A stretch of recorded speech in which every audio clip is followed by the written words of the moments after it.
My name is Sophia Miller. I'm 28. And a few months ago, I was buzzing with excitement for my older brother Jason's wedding. The rehearsal dinner was at my parents' house, a perfect night filled with laughter, champagne, and family. I raised my glass and announced, "I can't wait for tomorrow." That's when my Aunt Patricia froze, her champagne flute slipping from her fingers, shattering on the floor. The room went silent. Everyone stared at her pale face. I had no idea then how those 5 innocent words would shatter our family forever. Before I continue the story that changed everything for us, let me know in the comments where you're watching from. Hit that like and subscribe button if you've ever experienced a family secret that turned your world upside down. You'll want to stick around for this one. Jason and I have always been inseparable, despite the 4-year age gap.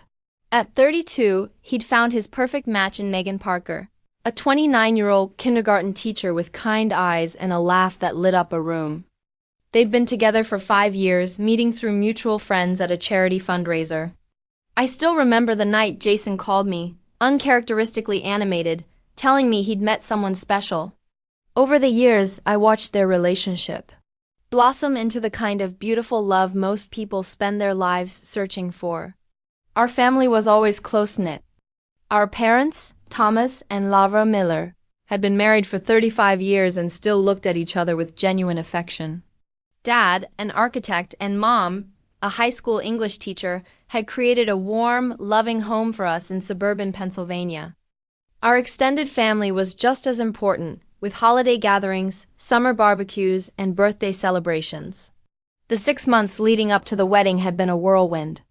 As a bridesmaid and Jason's only sister, I was caught up in a flurry of dress fittings, cake tastings, and late-night phone calls with my brother when he panicked about his vows.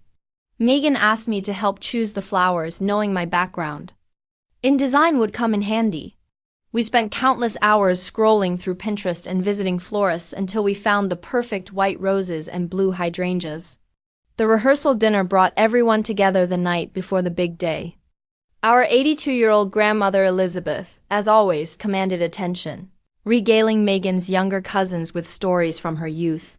Despite her age, her mind was razor-sharp, and she adored Megan from their first meeting. Uncle Robert, Dad's younger brother, sat with his wife, Patricia. At 55, Patricia had always been the quieter presence at family gatherings, polite but reserved. I'd noticed she seemed a bit distant during the wedding planning, but I chalked it up to her introverted personality. My cousins, Amber and Kyle, had grown up alongside Jason and me. Amber, 25, was also a bridesmaid, while Kyle, 23, was a groomsman. Megan's parents, Brian and Jennifer Parker, had flown in from California a week prior. They were friendly and clearly affluent. Brian owned a successful tech company, and Jennifer managed their sizable charitable foundation. They generously insisted on covering most of the wedding expenses, including the breathtaking vineyard venue where tomorrow's ceremony would take place. "The Willows has been booked for over a year," Mom had told me proudly on our final walkthrough. "It's the most sought-after wedding location in the state." The estate featured rolling hills covered in grapevines, a restored 19th-century mansion, and a reception hall with floor-to-ceiling windows overlooking a lake. Tomorrow, white chairs would line the lawn where Jason and Megan would say their vows beneath a flower-covered arch with the sunset painting the sky behind them. I'd noticed some tension between my parents and Aunt Patricia during the planning process. Once, I walked into the kitchen to find Mom and Patricia in what appeared to be a heated discussion that abruptly ended when they saw me, another time. Patricia had declined to attend Megan's bridal shower, citing a migraine. These instances seemed minor then, but in retrospect, they were the first warning signs. Patricia seemed particularly uncomfortable around Megan. During the rehearsal dinner, I noticed she barely made eye contact with the bride-to-be despite Megan's warm attempts to engage her. When Megan asked for family recipe suggestions, Patricia had muttered something about keeping things separate before changing the subject entirely. "Is everything okay with Aunt Patricia?" I'd asked Mom quietly. "She's just emotional about the wedding," Mom had replied, a little too quickly. "You know how she gets?" But I didn't know. I'd never seen Patricia behave like this. Still, I pushed my concerns aside. Tomorrow was Jason and Megan's day, and nothing was going to spoil it, or so I thought. The rehearsal at the venue that afternoon had gone smoothly. The wedding coordinator, a no-nonsense woman named Valerie, had guided us through our positions and timing. Jason had pretended to swoon when Megan walked down the practice aisle, making everyone laugh. The pastor had reminded us to speak clearly into the microphones. Everything was falling perfectly into place. Back at my parents' house for the dinner. The atmosphere was jovial. Dad had set up tables in the backyard, strung with fairy lights that twinkled as the sun set. Mom's garden provided a beautiful backdrop, her prized roses in full bloom. The caterers had outdone themselves with a selection of Jason and Megan's favorite foods, from elegant seafood appetizers to comfort food classics.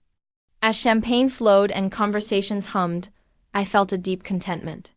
In less than 24 hours, my brother would be married to the woman he loved, surrounded by everyone who mattered to them. What could possibly go wrong? The rehearsal dinner was in full swing. By 8 p.m., the backyard was transformed into an enchanted space under the May evening sky. String lights created a canopy of warm light.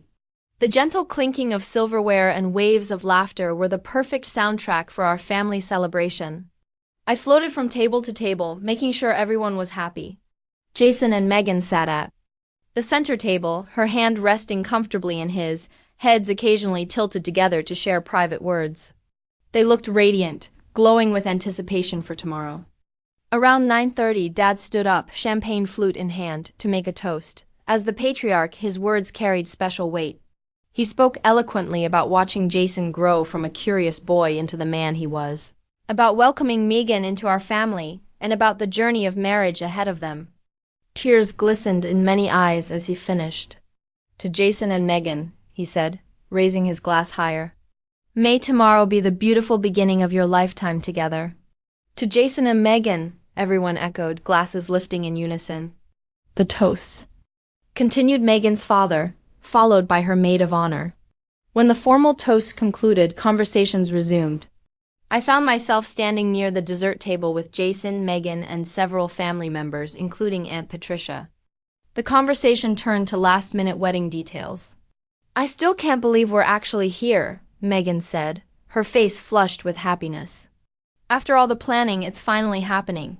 I know, I agreed enthusiastically, raising my glass. I can't wait for tomorrow. The words had barely left my mouth when I heard the distinct sound of glass shattering. All eyes turned to Aunt Patricia. Her champagne flute lay in pieces at her feet. But more alarming was Patricia herself. The color had drained completely. From her face, her eyes wide with horror. She looked as though she'd seen a ghost. Patricia? Uncle Robert reached for his wife's arm. Are you all right? For a long moment, she didn't respond, her gaze fixed on me.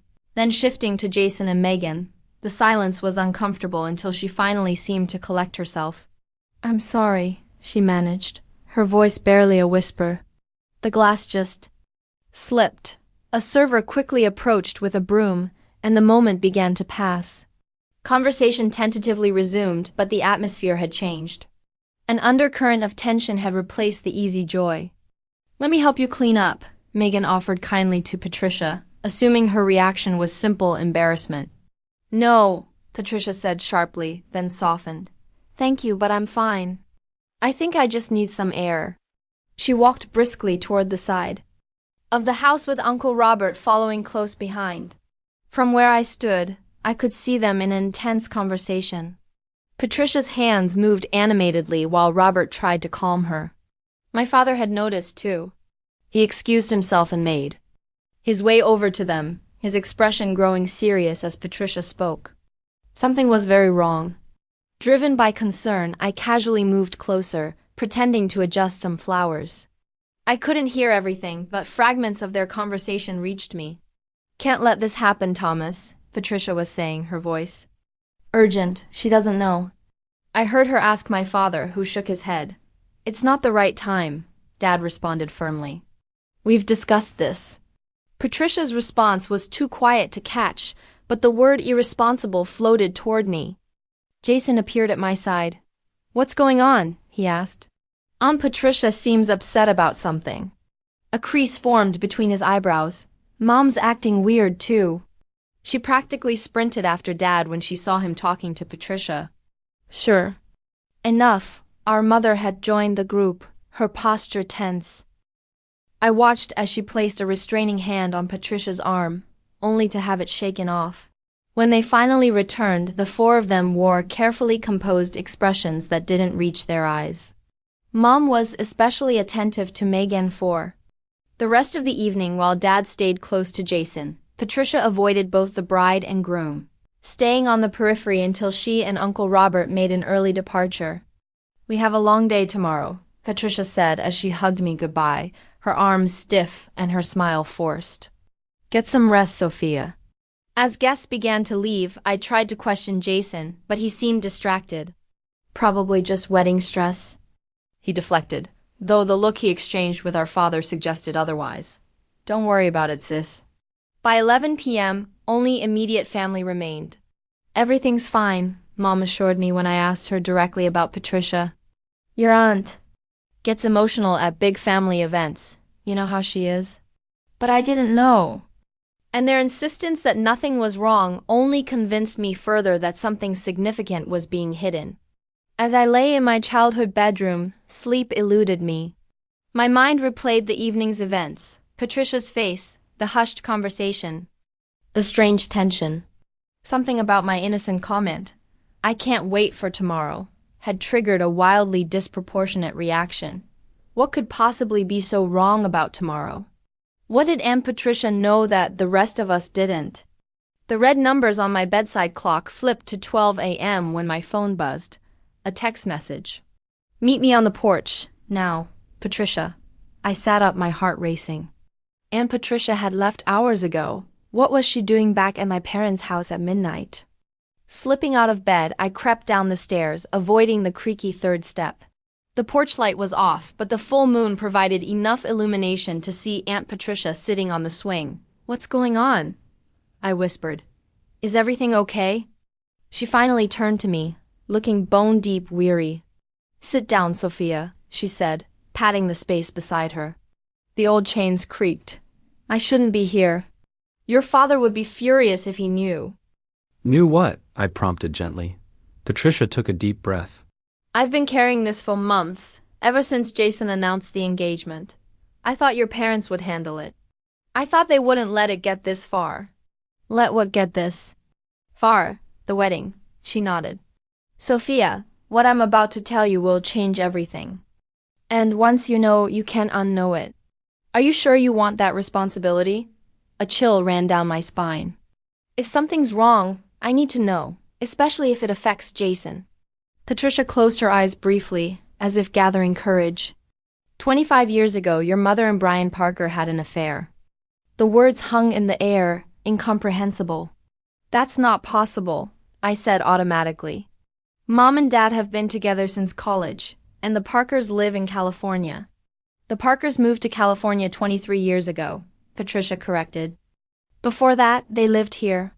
Brian and Jennifer, your parents, Robert and I, we were all friends until the affair. Why would no one ever mention this? I asked, a creeping dread forming in my stomach. Why would Mom and Dad act like they were meeting the Parkers for the first time? Patricia's laugh was hollow. Because that's the story they all agreed to tell. We all decided it would be better to make a clean break. When Jason brought Megan home 5 years ago, everyone played along with the charade. This doesn't make sense, I insisted. Even if there was an affair, what does that have to do with the wedding? Patricia faced me fully, her expression grave. Sophia, the affair happened while your father was away on a 6-month project in Europe. Your mother was pregnant when he returned. The implication hit me like a physical blow. No, I breathed. Jason and Megan are half-siblings, Patricia said, her voice barely audible. They share the same biological father? The world seemed to tilt. I gripped the swing. A ball of nausea rose in my throat. That's not possible, I whispered, but pieces were already falling into place. The tension, the strange reactions, the secret conversations. How do you know this? I managed to ask. I found out by accident, she said. Last Christmas, I was helping your grandmother organize some old papers. I found letters from Brian to your mother. They were explicit about the affair and about the pregnancy. When I confronted Elizabeth, she confirmed everything.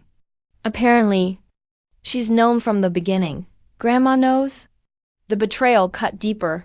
Everyone knows, Sophia. Your parents, the Parkers, even your grandmother.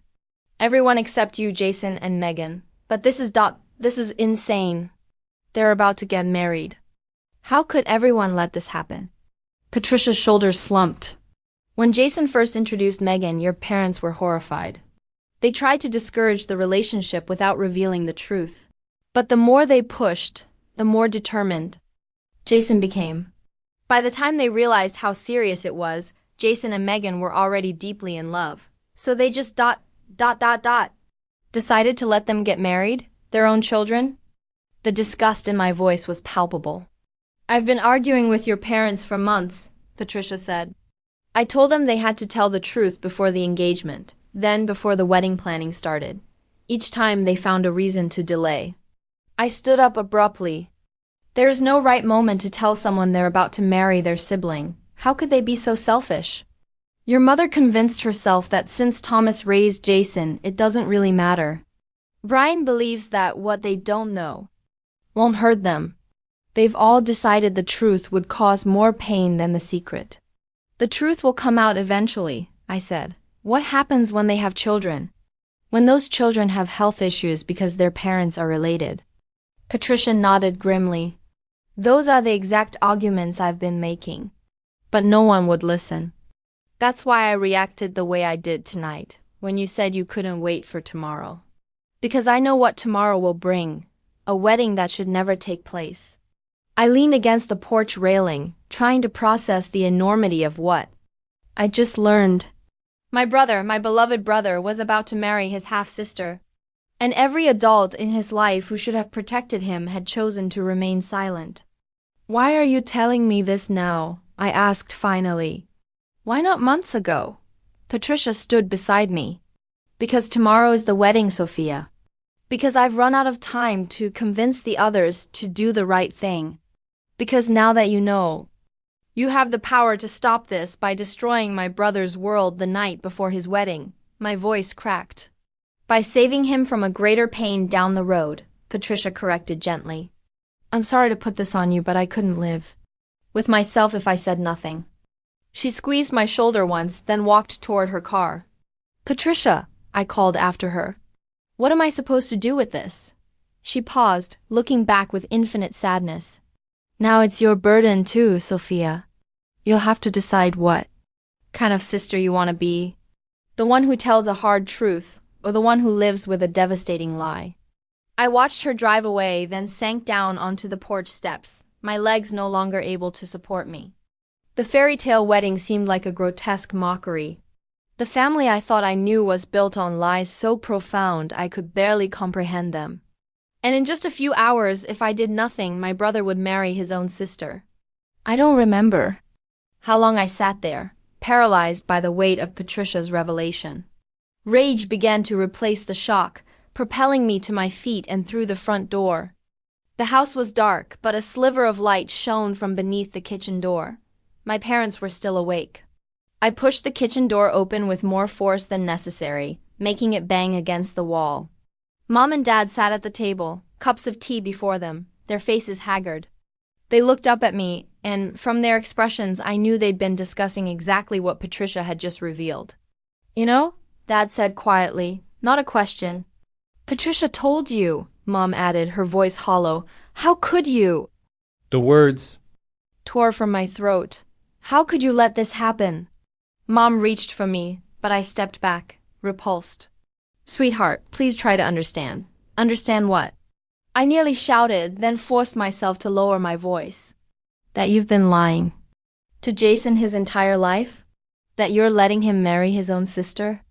It's more complicated than that, Dad said, his face etched with lines I'd never noticed. Then uncomplicate it for me, I demanded. Explain to me how any of this makes sense. Mom and Dad exchanged glances. Finally, Mom sighed. Sit down. Sophia, please. Reluctantly, I took the chair farthest from them both. 25 years ago, Mom began, her voice trembling, your father and I were going through a difficult time. He had a 6-month project in Berlin. I supported his decision to go, but being alone with a 3-year-old was harder than I anticipated. Brian and Jennifer had just moved into the neighborhood, Dad continued. They were friendly. Brian offered to help your mother with things around the house. We became friends, and then more than friends, Mom said. Spare me the details, I said coldly. Patricia already told me about the affair, Mom flinched. When your father returned, I was 2 months pregnant. I confessed everything immediately. I looked at my father, trying to imagine the pain he must have felt. His knuckles were white where he gripped his mug. I made the decision to forgive your mother, he said quietly. And to raise the child as my own. Did Brian know? I asked. Mom nodded. He wanted to leave Jennifer to be with me and the baby. But I couldn't do that. We agreed that Thomas would be Jason's father in every way that mattered. And you never told Jason the truth? In 32 years, we never saw a reason to, Dad said. I am his father, Sophia. I was there for his first steps, his first words, every school play and baseball game. Biology doesn't change that. No, but it does change the fact that he's about to marry his half-sister. I slammed my hand on the table. When did you realize who Megan was? Mom closed her eyes. The moment Jason introduced us. Brian and Jennifer had moved to California shortly after Jason was born. We never expected our children would find each other 27 years later. And you said nothing? You just smiled and welcomed them? We were in shock, Dad admitted. And then we saw how happy they were. We tried to discourage the relationship indirectly. We suggested Jason was too young for something serious, that long-distance relationships rarely work. But the more we pushed, Mom added, the more determined he became. Jason has always been stubborn that way. So when pushing didn't work, you just gave up. Decided, oh well, might as well let them commit accidental incest. The bitterness in my voice surprised me. We consulted doctors, Dad said defensively. Discreetly. We were told that while children of half-siblings do have increased risks, it's not as high as people assume. And Jason and Megan had mentioned they might adopt. You discussed their reproductive plans, but not the fact that they share a father? I was incredulous. By the time they got engaged, we didn't know how to tell them without destroying everyone's lives, Mom said, tears streaming down her face. Can you imagine what it would do to Jason to learn his entire life has been a lie? So you decided lying was kinder? I said flatly. We decided that the truth would cause irrevocable damage to 2 families, Dad corrected. That sometimes secrets exist for a reason. Some secrets should never be kept, a new voice said. We all turned to see Grandmother Elizabeth standing in the doorway. Mom, my father acknowledged. You should be asleep. How can anyone sleep with all this shouting? She asked, making her way to the table. Besides, it seems I'm needed again. You knew too? I accused. Of course I knew, Grandma said, lowering herself into a chair. I was the first person your mother called. I was also the first to suggest that Thomas raise the child as his own. How can you all be so calm about this? I demanded. Better than you might think, Grandma replied. Secrets have a way of festering. But the truth delivered at the wrong moment can be equally destructive. So what's your solution? Let the wedding happen. Of course not, Grandma said sharply. But charging off to tell Jason and Megan in the middle of the night isn't the answer either. Then what is? I challenged. We tell them together, Dad said. Tomorrow morning before anything can proceed. We explain everything, all of us, and we support them through the shock and grief that will follow. The day of the wedding, with hundreds of guests arriving. I couldn't believe what I was hearing. That's cruel. More cruel than you bursting into Jason's hotel room at. Mom checked the clock. 1:30 in the morning to shatter his world alone? Her words gave me pause. How would Jason react to learning such life-altering news from me without the context and details that only our parents could provide? But waiting until morning seemed equally unbearable. I need to tell him now, I said finally, standing up. He deserves to know before he puts on his tuxedo. And Megan deserves the same consideration. Sophia, please, Mom begged. Give us a chance to do this right. You've had 5 years to do this right, I said, my voice breaking. You've had Jason's entire life. You don't get any more chances. I turned to leave, but Dad's next words stopped me cold. If you do this, Sophia, you need to understand the consequences. This won't just affect Jason and Megan. It will change how he sees all of us, including you, for being the bearer of this news. I faced him, tears finally spilling down my cheeks. I know. But I'd rather have him hate me for telling the truth than love me for participating in a lie. Without waiting for their response, I grabbed my car keys and walked out into the night. My destination was clear, the hotel where my brother was spending his last night as a single man, unaware that his fiancée was also his sister. The drive to the Grand Willow Hotel took 20 minutes, but it felt like hours. My hands gripped the steering wheel, and my mind raced with the impossible conversation ahead. How do you even begin to tell someone that their entire life has been built on a foundation of lies? I pulled into the parking lot at 2:17 a.m. and sat in my car for several long minutes, gathering courage. Finally, I dialed Jason's number. It rang 4 times before he answered, his voice thick with sleep. Soph? What's wrong? It's the middle of the night. I need to see you, I said, my voice surprisingly steady. I'm in the parking lot. The parking lot? He sounded more alert now. Are you okay? No, I admitted. Please, Jason, it's important. Give me 5 minutes, he said. I'll meet you in the lobby. Jason appeared 5 minutes later wearing sweatpants and a faded t-shirt. His dark hair was rumpled. Despite the late hour, he looked happy, a man on the eve of marrying the woman he loved. My heart constricted painfully. What's going on? He asked, giving me a quick hug. Is it Mom? Dad? I shook my head, unable to speak past the lump in my throat. The lobby was deserted except for a night clerk who was tactfully pretending not to notice us. Let's sit down, I managed, gesturing to a seating area in the corner. We sat on adjacent sofas. You're scaring me, Sophia, he said quietly. Whatever it is, just tell me. I took a deep breath. I learned something tonight, I began, my voice barely a whisper. Something that affects you. Affects your wedding to Megan. Jason leaned forward, brow furrowed. What are you talking about? Is this about Patricia's weird behavior at dinner? I nodded. Partly. After everyone left, she came back. She told me that 25 years ago, Mom had an affair with Brian Parker. Jason blinked. Brian Parker? Megan's dad? That's ridiculous. They only met when I introduced them. No, Jason, they've known each other for decades. They were neighbors before.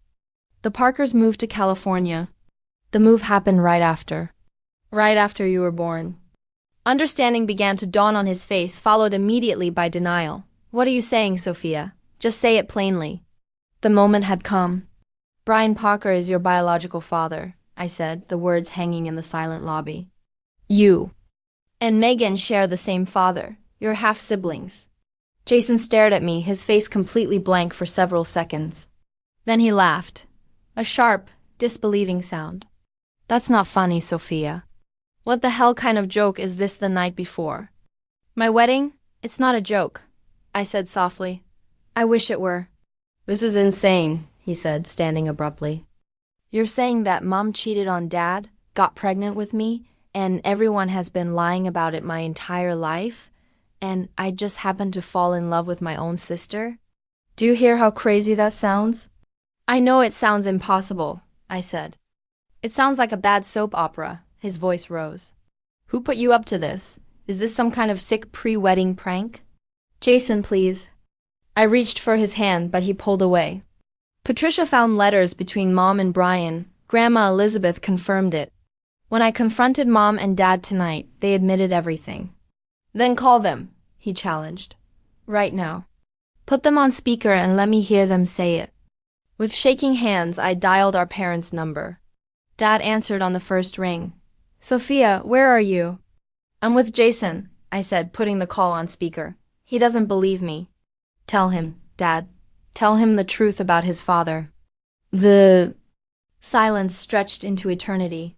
Finally, Dad's voice came through, heavy with resignation. Jason, son, I'm so sorry. We never wanted you to find out this way. The color drained from Jason's face. He sank back onto the sofa. It's true, he whispered. Yes, Dad admitted. But Jason, listen to me. I am your father in every way that matters. I've loved you from the moment you were born. This changes nothing about our relationship. Except that my entire life has been a lie, Jason said, his voice frighteningly empty. And the woman I'm supposed to marry tomorrow is my sister. We were going to tell you in the morning, Dad said desperately. All of us together. The morning of my wedding? Jason's voice cracked. That was your plan, Jason ended the call. For several minutes he sat perfectly still, staring at nothing. When he finally looked at me, his eyes were filled with such raw pain that I had to fight the urge to look away. Does Megan know? He asked. I shook my head. No one has told her yet. Jason stood again, more steadily this time. I need to be the one to tell her, now. It's almost 3 o'clock in the morning, I said. Would you be able to wait if you were her? He asked, and I had no answer. The night clerk was openly watching us now. Jason noticed and said, I need privacy for this. Come up to my room. I followed him to the elevator and up to the 6th floor. His room was a mess of wedding preparations. His tuxedo hung on the closet door. Gifts for his groomsmen were arranged on the desk. Megan's picture smiled from the knit-stand. The sight of these normal, hopeful things made my chest ache. Jason picked up the hotel phone. Megan, it's me. I know it's late. No, everything's not okay. I need to see you right now. Can you come to my room? It's important. Please, Megan. Room 612. Thank you. He hung up and turned to me. She's coming. Do you want me to stay? I asked uncertainly. Jason looked at me for a long moment. I don't know, Sophia. Part of me blames you for this, even though I know it's not your fault. You're just the messenger. I can wait in the hallway, I offered, in case either of you needs me afterward. He nodded, relieved. That would be good. While we waited, Jason paced like a caged animal. A soft knock at the door came 10 minutes later. Jason froze, then moved to answer it. Megan stood in the hallway, her long hair hastily pulled into a ponytail. Her face was creased with worry. Jason, what's wrong? Why is Sophia here? Come in, he said gently. We need to talk. I slipped past Megan into the hallway, catching a glimpse of her confused, frightened expression before Jason closed the door. I leaned against the wall, sliding down until I sat on the carpeted floor. Through the door, I heard the muffled sound of Jason's voice, then silence. More of Jason's voice, low and steady, then a cry. Megan's sob was so filled with anguish, it physically hurt to hear. More voices rising and falling. Something crashed against a wall. The sobbing returned, a sound so raw and primal it barely seemed human.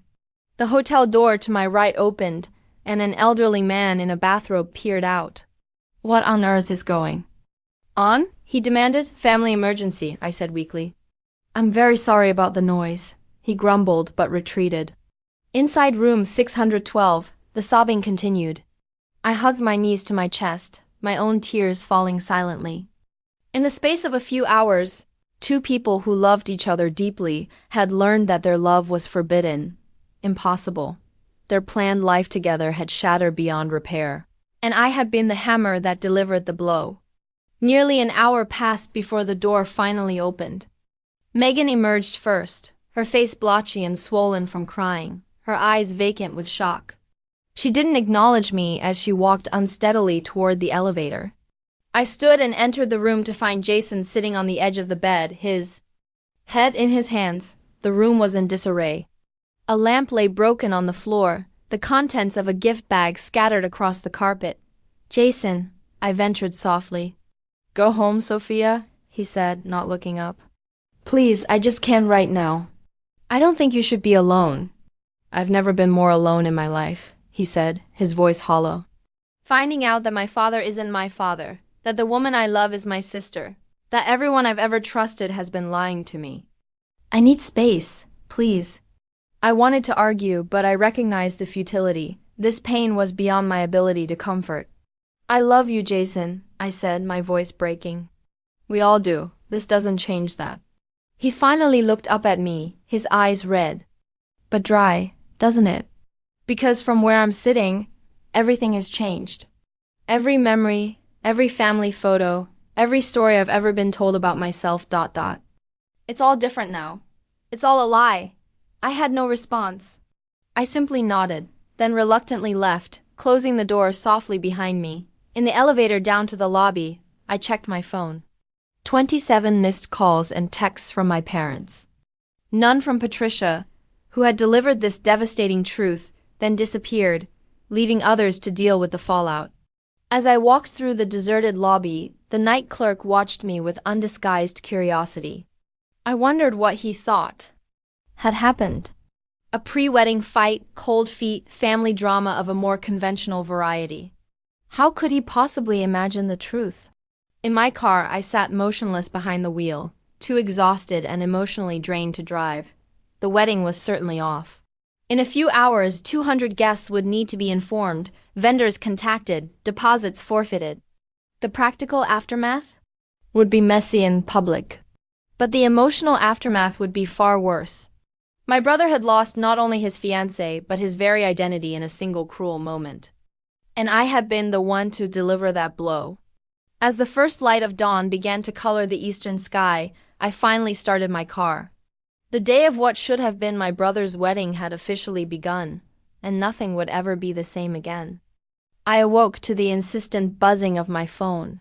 Having finally fallen into a restless sleep around 6 a.m., the display showed 9:27 a.m. and 38 missed calls from my parents. From Aunt Patricia, from relatives who had undoubtedly begun to hear rumors of the wedding's abrupt cancellation. My first coherent thought was of Jason. I called his number immediately, but it went straight to voicemail. Next, I tried Megan with the same result. Their phones were either off or they were declining calls, neither of which surprised me. The most recent text was from my father. "We're at the venue. The Parkers are here too. Please come, we need you." I dressed quickly in jeans and a sweater, not the bridesmaid's dress hanging in my closet, and drove to the Willows.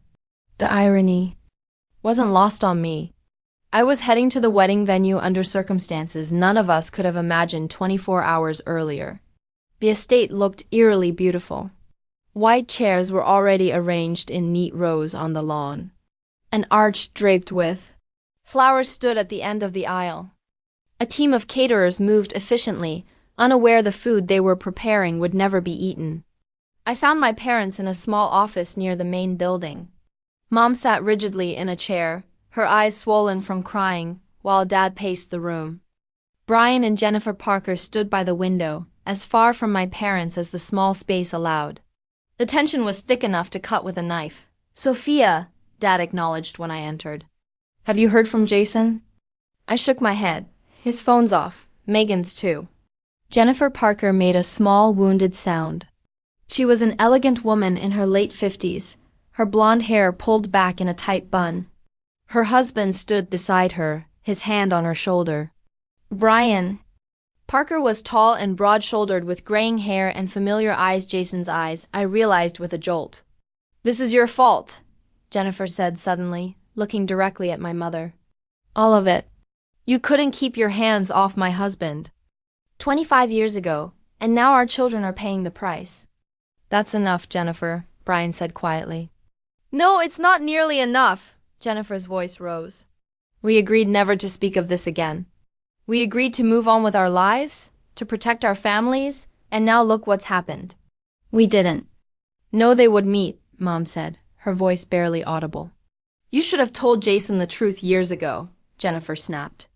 "Before he ever met Megan, before they fell in love, before we all had to watch them plan a wedding that was doomed from the start." "And you should have told Megan," Dad countered, stepping in front of Mom protectively. "The responsibility wasn't solely ours." "Stop it, all of you," I interrupted. "Blaming each other doesn't help Jason and Megan. What are we doing about the guests, the vendors? There are 200 people expecting a wedding in 4 hours. Dad rubbed his forehead. Wearily, we've started making calls. We're telling everyone there's been a family emergency and the wedding has to be postponed. Postponed? I echoed incredulously. Not cancelled? We can't exactly tell people the truth, can we? Brian said. That the bride and groom just discovered. They're siblings? The blunt statement hung in the air, making the reality impossible to deny. The wedding coordinator is helping us contact the vendors, Mom added. Most of them are being understanding about the deposits, given the circumstances. What circumstances did you tell them? I asked. That there's been a medical emergency, Dad replied. It's the easiest explanation. The door opened and Patricia entered, looking haggard. Uncle Robert followed her. Any news from Jason? Patricia asked, pointedly ignoring the hostile glares from my parents. Nothing, I replied. This is on you, Patricia, Mom said bitterly.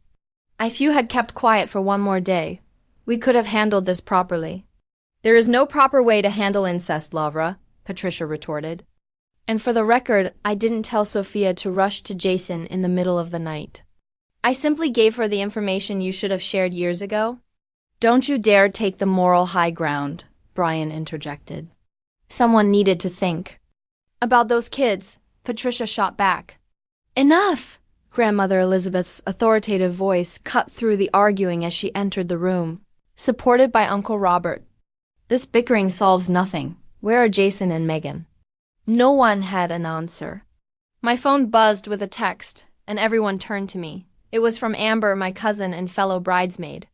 The bridesmaids and groomsmen are starting to arrive. I'll go talk to them, Dad said, sighing heavily. I'll come with you, I offered, desperate to escape the suffocating tension. Outside, the perfect May morning seemed to mock our crisis. In another universe, this would have been a perfect day for a wedding. We found the wedding party gathered near the bridal suite. Their faces showed various degrees of confusion. What's going on? Asked Cameron, Jason's best man. No one can reach Jason or Megan. Dad cleared his throat. I'm afraid the wedding has been postponed. There's been a family situation that requires immediate attention. What kind of situation? Amber asked, her eyes narrowing. Is everyone okay? Jason and Megan are physically fine, I assured her.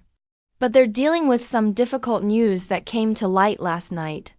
The questions came rapidly then, and Dad fielded them as best he could, offering vague reassurances that convinced. No one. As the morning progressed, the full weight of the cancellation began to materialize. Guests arrived despite our best efforts to contact everyone, requiring repeated explanations of the family emergency. The catering manager approached me with questions about what to do with the food. The photographer arrived, confused about whether to set up. Around noon, I finally received a text from Jason. I'm at Lucas's apartment. I'm safe. Don't try to see me. Lucas was another of his close friends, not involved in the wedding party. I shared this with my parents, providing minimal relief. Still, no word came from Megan. By 2 p.m., when the ceremony should have been starting, most guests had been turned away. The vendors were packing up, and our extended family had gathered in the main house, muttering in small groups. The story had morphed with each telling, though the actual truth remained known only to those of us who had been in that small office. I heard they had a massive fight, one distant cousin whispered to another. Something about a prenuptial agreement. I heard she caught him cheating, came another theory. I moved through these conversations like a ghost, neither confirming nor denying anything. Uncle Robert approached me as I sat alone on a bench overlooking the lake. Patricia didn't mean for this to happen this way, he said quietly. Didn't she? I asked. She waited until the night before the wedding to reveal a truth she's known for months. She could have told Jason directly, but she chose to put it on. Robert sighed. She thought your parents would do the right thing once they realized she knew. When they didn't, she felt trapped, but she does care about Jason. Caring isn't enough, I said. Not when you destroy people's lives. The truth didn't destroy their lives, Sophia, he countered gently. The lies did. The truth, painful as it is, will eventually set them free. I wanted to believe him, but in that moment, free seemed like the last word I would use to describe Jason and Megan by evening. The venue was cleared, the guests dispersed, the news thoroughly disseminated. We gathered at my parents' house: Mom, Dad, Grandma Elizabeth, Uncle Robert, Aunt Patricia, and me. A fractured family trying to pick up the pieces. Jennifer says Megan is with them at their hotel, Dad reported after a phone call. She's devastated, obviously, but physically okay. They're flying back to California tomorrow. And Jason? Grandma Elizabeth asked. Still at Lucas's, Dad said. He's not ready to talk to any of us yet. Can you blame him? I said, unable to keep the bitterness from my voice. No, Mom admitted quietly. I don't blame him at all. We sat in uncomfortable silence, each lost in our own thoughts. The doorbell rang, startling us all. Dad went to answer it, returning moments later with an unexpected visitor, Brian Parker. I thought we should talk, he said, addressing the room but looking primarily at me. About where we go from here. Where we go from here, I repeated, incredulously. The wedding is canceled.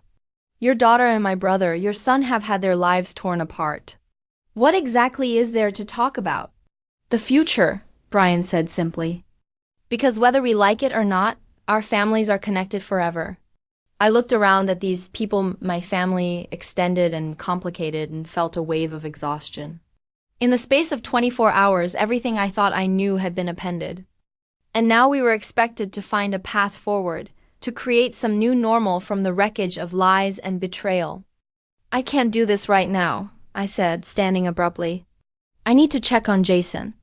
I left them there, these adults who had created this mess with their secrets and compromises. In trying to shield Jason and Megan from pain they had ensured. Its inevitability. And in revealing the truth, I had become complicit in the destruction. As I drove toward Lucas's apartment, I wondered if any of us would ever truly recover from this day. The day that should have been my brother's wedding but instead became the breaking point for our entire family.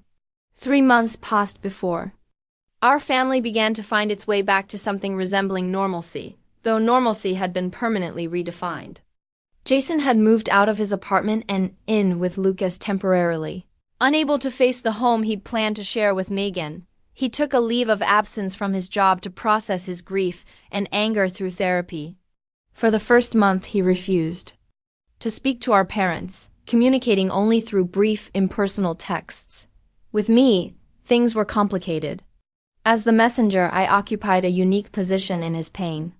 2 weeks after the canceled wedding, he finally agreed to meet me for coffee. I don't blame you, were his first words. I want you to know that. Relief washed over me. I've been so worried about you. I know. He looked thinner, with dark circles under his eyes. I'm not okay, Sophia, but I'm better than I was. And Megan? I asked cautiously. Pain flickered across his face. She's back in California. We haven't spoken since that night. I don't know what we would say to each other. I'm so sorry, Jason, for all of it. He nodded. The thing is, I'm grateful to know the truth. As horrible as it is, living a lie would have been worse. So, thank you for having the courage to tell me when everyone else chose secrecy. That conversation marked the beginning of our healing as siblings. Over the following weeks, we met regularly. Sometimes talking for hours, other times just sitting in companionable silence. Jason's relationship with our parents was slower to mend. He agreed to meet them after 6 weeks, a tense dinner at a neutral restaurant. I have to redefine everything, he told me afterward. What does it mean that Dad isn't my biological father? Does it change our relationship? Should it?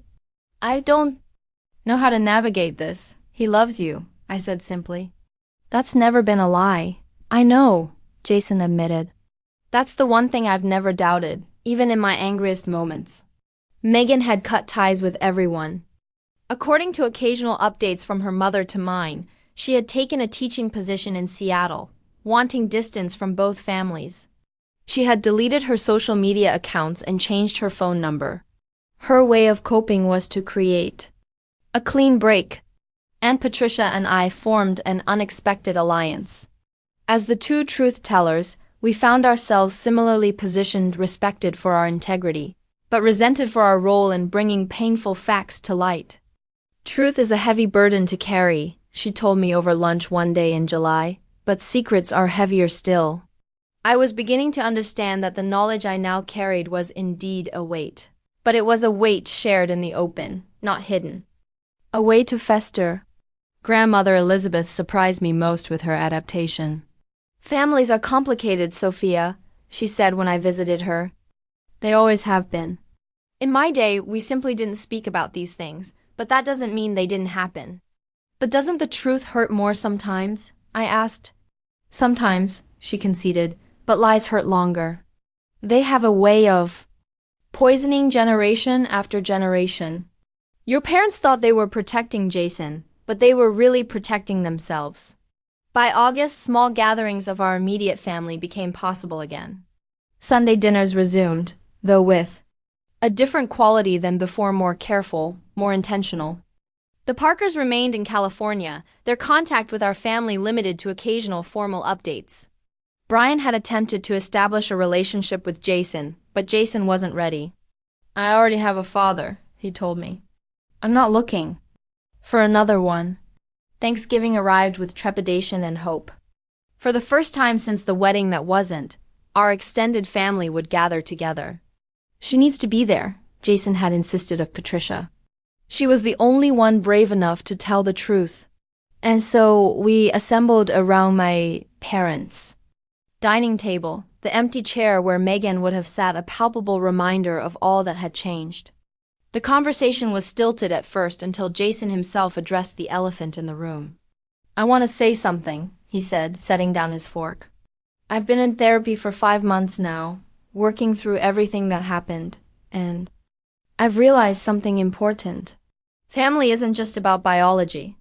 It's about love, commitment, and showing up for each other even when it's hard. He looked directly at Dad.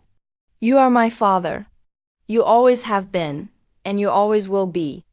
Biology doesn't change that. Dad's eyes filled with tears, and Mom reached for Jason's hand. I'm still angry about the lies, Jason continued. I probably will be for a long time, but I'm working on forgiveness because I love all of you. And because I understand that everyone was trying to do what they thought was right, even if they were wrong. His words broke the tension. After dinner, Jason and I escaped to the back porch, sitting on the very swing where Patricia had revealed the truth to me. The air was crisp with autumn, so different from that warm spring evening. Do you ever think about Megan? I asked quietly. Jason nodded. Every day, I still love her, Sophia. That doesn't just disappear because we share DNA. Have you tried to contact her? I wrote her a letter, he said, telling her that I understand her need for space, but that I'm here if she ever wants to talk. I don't know if she read it. Do you think you'll ever see her again? He was quiet for a long moment. I don't know. Maybe someday when it doesn't hurt so much. When we can look at each other and see just people, not the life we almost had together. I hope so, I said, leaning my head against his shoulder. For both your sakes, can I ask you something? Jason said after a while. If you could go back to that night, knowing what would happen, would you still have told me the truth? I considered the question carefully. Yes, I finally said. It would always be better to know the truth, even when it's painful. Especially when it's painful, Jason nodded. That's what I thought you'd say. And you'd be right. We sat in comfortable silence. Inside, we could hear the muffled sounds of family, Grandma Elizabeth's distinctive laugh, the clatter of dishes. Imperfect people bound together by love and history, and now by shared pain and healing. Family is complicated? I said, echoing. Grandma's words. Family is family, Jason replied simply. The rest is just details. As we rejoined the others for pie and coffee, I realized that while our family would never be the same, perhaps it could be something new, something more honest, more resilient, built on truth rather than secrets. The fractures would always be visible, like lines in broken pottery mended with gold. But perhaps they would make us stronger in the broken places. 3 months after what should have been my brother's wedding day, we were still finding our way forward. But we were finding it together. One difficult conversation, one family dinner, one shared moment of laughter at a time. And in that, there was hope. If you've ever had a family secret tear your world apart, drop a comment below and share how you got through it. Did truth ultimately heal your family, or create wounds that never closed? Hit that like button if this story resonated with you, and subscribe for more real-life family stories that remind us we're never alone in our struggles. Thank you for joining me on this journey, and remember, sometimes the most painful truths lead to the most authentic healing. See you in the next video.